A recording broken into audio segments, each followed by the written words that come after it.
Fala pessoal, tudo bem com vocês? Hoje nós vamos fazer um bate-papo diferente por aqui, tá? Hoje nós vamos fazer uma análise macro de toda a situação da Bolsa Brasileira, no caso o Ibovespa, para a gente compreender o porquê que o Ibovespa está caindo nesses últimos meses, né? Foram meses de volatilidade, mais negativamente falando. E hoje eu vou trazer para vocês uma análise das situações que estão trazendo incertezas aqui para a Bolsa Brasileira, para o mercado brasileiro em si, o que podemos esperar da Bolsa Brasileira para os próximos meses e também se existem algumas oportunidades que podem estar pintando aí, pessoal. Antes da gente começar, já se inscreva aqui embaixo, que é muito importante, tá, galera? Se inscrevam e não se esqueçam também de deixarem o like, tá bom? Importantíssimo. E vamos então começar aqui compreendendo por que o mercado está caindo, né, pessoal? E o primeiro tópico que eu relato aqui é um ponto que, na minha opinião, vai comprometer demais a bolsa para os próximos meses e até anos, se houver um desequilíbrio. E eu estou falando, pessoal, do déficit fiscal no Brasil. O governo lhe propôs uma redução das metas para contas públicas e um superávit só em 2026. Como já saíram notícias, o governo ele tem tido dificuldades para ficar no positivo. Estamos vendo gastos exagerados e que cada vez mais vai afetar o Brasil para o longo prazo. Esses gastos, nesse primeiro momento, não vão fazer efeitos imediatos. O problema, pessoal, é lá na frente. O rombo que esses gastos estão deixando vão comprometer demais. E esse é um dos motivos no qual o Ibovespa está dando uma enfraquecida nesse ano de 2024, nesse primeiro momento. Reparem aqui, pessoal, que a dívida pública sobre o PIB brasileiro tem subido bastante desde o meio de 2023, tá, pessoal? Isso é muito ruim, pois pode trazer muitas consequências, olhando para o longo prazo. Eu trouxe aqui duas consequências que podem acontecer caso não haja uma melhora nessa dívida, pessoal. E são duas situações. A primeira é que para pagar essa dívida vão ser criados cada vez mais impostos, pessoal. Cada vez mais eles vão colocar impostos, eles vão criar impostos para atrapalhar o trabalhador, o investidor, o empresário e toda a população brasileira praticamente, tá, pessoal? O Brasil já existe um mar de impostos, eles estão querendo colocar cada vez mais, afetando muito os preços dos produtos, tá? Um outro ponto que pode comprometer bastante também é que caso a dívida continue se elevando, eles vão imprimir dinheiro. E isso vai acarretar no aumento da inflação.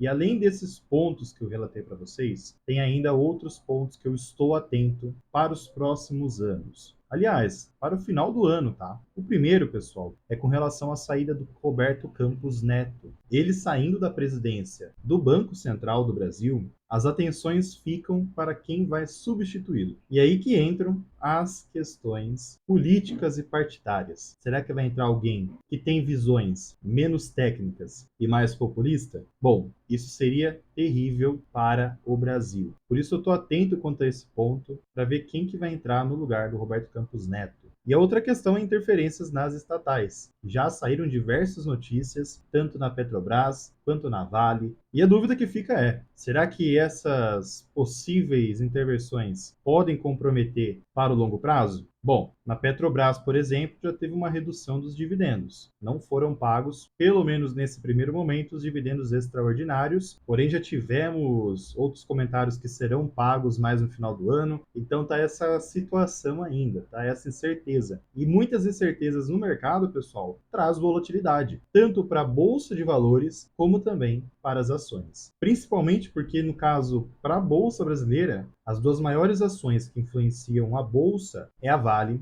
e a Petrobras. Entrando agora em outro ponto que pode comprometer a bolsa de valores aqui no Brasil, pessoal, principalmente por ela ser minúscula comparado às bolsas norte-americanas, é basicamente os juros dos Estados Unidos. Temos algumas situações que podem atrapalhar o crescimento das bolsas afora. O Fed ele manteve os juros nos Estados Unidos estagnados até o momento, por entender que não é o melhor momento para iniciar um processo de redução. Ainda existe algumas incertezas se a inflação está totalmente controlada, principalmente porque o índice de preço e despesas pessoais teve uma elevação nesses últimos meses, tá, pessoal? Eu trouxe aqui também para vocês analisarem o índice da taxa de desemprego, pessoal. E reparem aqui que esse índice, nesse momento, teve uma pequena alta nesses últimos 2 meses, tá? mas não tem subido tanto como eles esperavam. Esse processo de desaceleração da taxa de juros, pessoal, é um processo chato, onde muitas pessoas ficam palpitando o momento certo de derrubar ou não, mas a verdade é uma só. Enquanto houver inflação, ou até mesmo uma inflação que, caso a taxa caia, a inflação venha subir novamente, as taxas de juros não vão cair de forma considerável, tá, pessoal? Esse é um ponto para nós ficarmos atentos não só nos Estados Unidos, mas também aqui no Brasil. Tema que já nós vamos conversar, tá? Eu trouxe aqui também para a gente analisar os títulos do governo norte-americano. E reparem a tendência de alta no gráfico desde 2020. Nesse atual momento, podemos verificar aqui que nos últimos meses tivemos uma alta nesses títulos do governo norte-americano, tá bom? E isso acaba comprometendo a bolsa dos Estados Unidos. Eu trouxe um exemplo aqui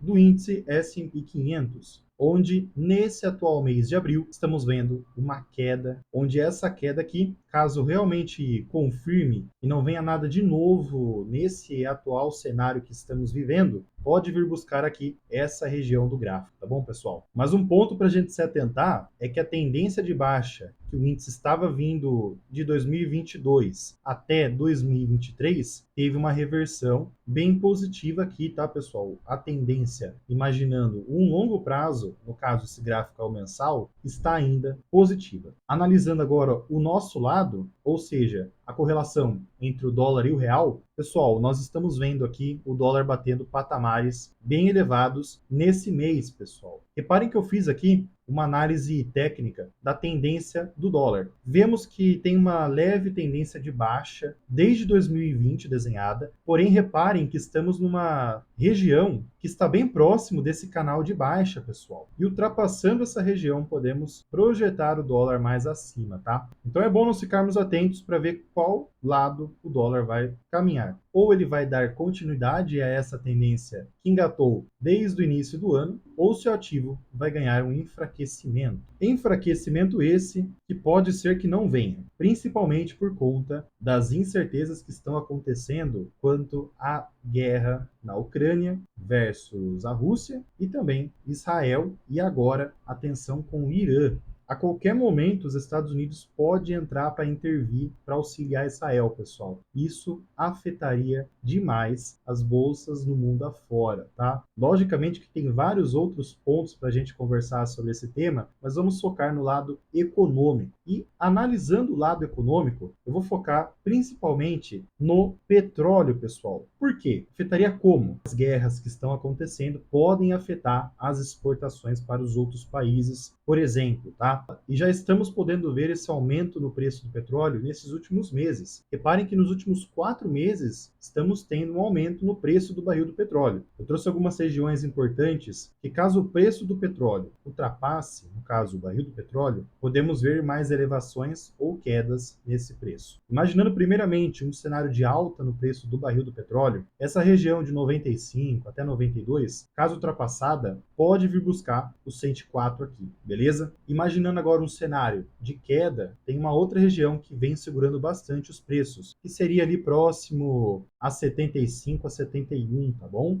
Essas incertezas vão afetar muito esses próximos meses o preço do barril do petróleo. Isso vai acabar, pessoal, afetando também a defasagem dos preços da gasolina e também do etanol aqui no Brasil. Então reparem que é uma cadeia. Qualquer movimento que acontece no outro lado do mundo acaba afetando aqui também. E basicamente eu trouxe aqui 2 exemplos dessa defasagem. Reparem que a defasagem no período do mês 8 de 2023, comparado ao atual momento da defasagem da gasolina e também do diesel, visualizando o cenário da gasolina, está praticamente igual. Ou seja, quando aconteceu isso em agosto do ano passado, teve que ter um reajuste nos preços. Logo, tendo esse reajuste na gasolina, esse preço vai ser repassado para os consumidores, pessoas físicas, tá? O governo está tentando reduzir esses preços, tanto até que a Petrobras está assumindo isso, tá? Mas sempre vai existir um limite, tendo que sempre ter um reajuste, tá bom? No caso aqui, para a gasolina, pessoal, se a gente analisar o gráfico do período, estamos praticamente na mesma região de agosto do ano passado, conforme eu mostrei para vocês. E foi nesse período que tivemos que ter um reajuste nos preços, tá bom? Outro ponto aqui, principalmente na questão do diesel. Os caminhões são abastecidos por diesel. Caso esse preço do diesel, no caso, essa defasagem, comece a aumentar, pessoal, vai ter que também ter um reajuste. E isso vai afetar muito, principalmente, os transportes de cargas. Por quê? A logística vai ficar mais cara, pessoal. Logística ficando mais cara, vai acabar comprometendo, sabe o quê? Os preços dos produtos, que vão ser incluídos no custo do produto vendido. Isso vai acabar aumentando os preços das coisas, no caso, produtos que são transportados por caminhões, praticamente tudo, e isso vai aumentar um pouco a inflação, chegando próximo ao limite da meta da inflação. Isso claramente vai atrasar a queda da taxa Selic, pessoal, ou pelo menos reduzir as projeções, as perspectivas que tínhamos para esses próximos meses, por exemplo, tá? Então reparem como uma situação lá do exterior acarretou em outra situação dentro aqui do Brasil. Por isso que é importante nós ficarmos atentos quem que vai substituir o Roberto Campos Neto, pois entrando uma pessoa que não olhe todos esses detalhes, vai ter consequências drásticas acontecendo aqui no Brasil. Não são coisas boas. Logicamente que isso pode não acontecer também, tá, pessoal? São perspectivas que podem acontecer, são probabilidades. Da mesma forma que pode acontecer, ao mesmo tempo pode não acontecer e a taxa Selic continuar a sua perspectiva de queda tranquilamente, coisa que seria maravilhosa, que nós temos que torcer para isso, tá? Jamais nós devemos torcer contra o nosso país, beleza? Mas, seguindo aqui, eu já trago para vocês a situação atual do gráfico do Ibovespa. E primeiramente, pessoal, eu quero que vocês analisem a tendência gráfica desde 2016, onde podemos ver que no longo prazo, o gráfico, o indicador, o índice, está positivo, tá? Ele vem trabalhando numa tendência de alta, apesar dos momentos de pandemia e também dos momentos de economia mais enfraquecida, tá bom? Uma inflação descontrolada e também taxa Selic elevada. Caso ocorra tudo bem e a taxa Selic consiga cair tranquilamente, há perspectivas de elevação, caso também o cenário macroeconômico no exterior, no caso, não influencie também. Eu trouxe aqui algumas regiões importantes também para nós ficarmos atentos, caso o Ibovespa tenha um novo recuo, ou uma continuação desse recuo, ou até uma perspectiva mais positiva. E reparem aqui, pessoal, que caso o ativo continue essa baixa, tem uma região que pode segurar o preço, que é essa dos 123 mil a 120 mil, essa região pode segurar os preços, só que caso ultrapasse essa região, tem uma outra região que pode segurar aqui, que é os 116 mil. Abaixo dela, temos a região dos 113 mil até os 111 mil, que pode segurar os preços também, evitando assim uma queda mais forte, tá, pessoal? É claro que todo o cenário que eu relatei para vocês vai influenciar essa perspectiva aqui, tá bom? Caso agora ocorra tudo bem na economia, eu trouxe aqui uma projeção mais para longo prazo, onde o Bovespa pode bater os 141 mil, tá, pessoal? Isso imaginando o cenário positivo e entrando volume tanto aqui no Brasil, como também no exterior. Investidores do exterior entrando na Bolsa Brasileira, tá bom? E já que nós estamos conversando sobre Bovespa, é importante nós analisarmos duas ações que influenciam diretamente o índice, como por exemplo aqui, a Petrobras, Petro 4 que eu trouxe como exemplo, que atualmente, nesse mês de abril, está tendo uma alta, tá, pessoal? Porém, pode ser que a empresa venha buscar os R$ 32 e talvez até os R$ 29 aqui, tá bom? Eu fiz até uma análise do ativo recentemente, explicando todos esses detalhes. Quem quiser ver, tá aqui em cima, tá bom? E analisando agora a Vale, pessoal, a Vale nesse mês, ela está positiva, apesar de estar bem próximo, numa região importante, onde a empresa vem se mantendo ou chegando próximo desde 2021, tá, pessoal? Regiões que a empresa chegou e não conseguiu ultrapassar, beleza? Essa região é importantíssima para nós ficarmos atentos. Lembrando que essa alta da Vale aqui foi muito influenciada por conta do ferro, do minério de ferro. Teve uma elevação nesse mês também. E reparem que praticamente o gráfico da Vale é idêntico ao gráfico do minério de ferro, onde também chegou nessa região e acabou sendo afetado os preços, pessoal. Muito bem, mas analisando o Ibovespa, será que existem oportunidades aparecendo nas ações do índice, pessoal? Será que existem oportunidades ainda aqui no Brasil para a gente aportar? Bom, eu trouxe aqui um estudo onde é analisado o histórico do preço sobre o lucro de todas as ações do Ibovespa. E reparem que nesse atual momento ainda segue em patamares bem inferiores do que já esteve. Só que a gente também tem que analisar, pessoal, o cenário mais detalhado. detalhado, como por exemplo, uma análise sem a Petrobras e também a Vale. E fazendo isso, fica bem nítido que o índice já teve uma elevação maior do que comparado à Vale e também à Petrobras, chegando a patamares superiores ao do indicador anterior, tá, pessoal? Mas ainda segue muito descontado, demonstrando que existem possibilidades sim. Mas será que existem possibilidades em todos os setores? Bom, eu trouxe alguns setores aqui como foco, como por exemplo, o consumo não cíclico, ou seja, empresas que vendem produtos que sempre são consumidos em momentos ruins ou bons, como por exemplo o agro, carne bovina e afins. E reparem que para esse setor específico, pessoal, o indicador vem demonstrando um desconto comparado a outros períodos também. Isso é bem positivo, tá, galera? E não é só esse setor. Reparem que também no financeiro, esse desconto também está bem relevante aqui, chegando a patamares próximos à da crise de 2008 para 2009, tá? Só que além do financeiro, pessoal, nós temos um outro que chama muita atenção, que praticamente é o que todos os investidores analisam,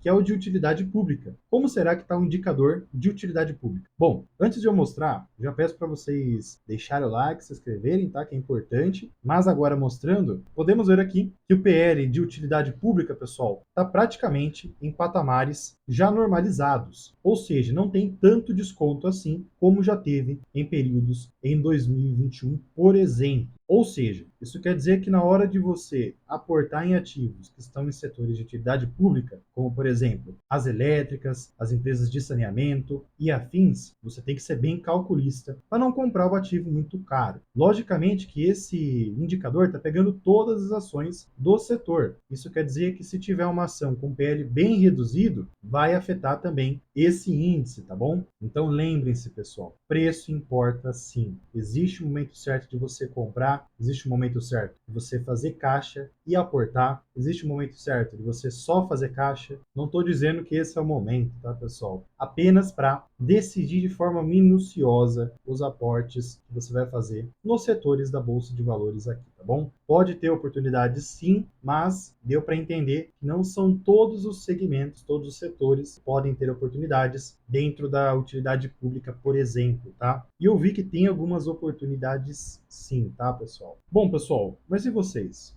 O que vocês acham que vai acontecer nos próximos meses quanto ao Ibovespa? Vai subir ou vai cair? Deixa aqui embaixo. Também não se esqueçam de se inscrever aqui no canal, deixar o like, que é muito importante, tá bom? Vou ficando por aqui, fiquem com Deus, um grande abraço a todos. Fui, pessoal.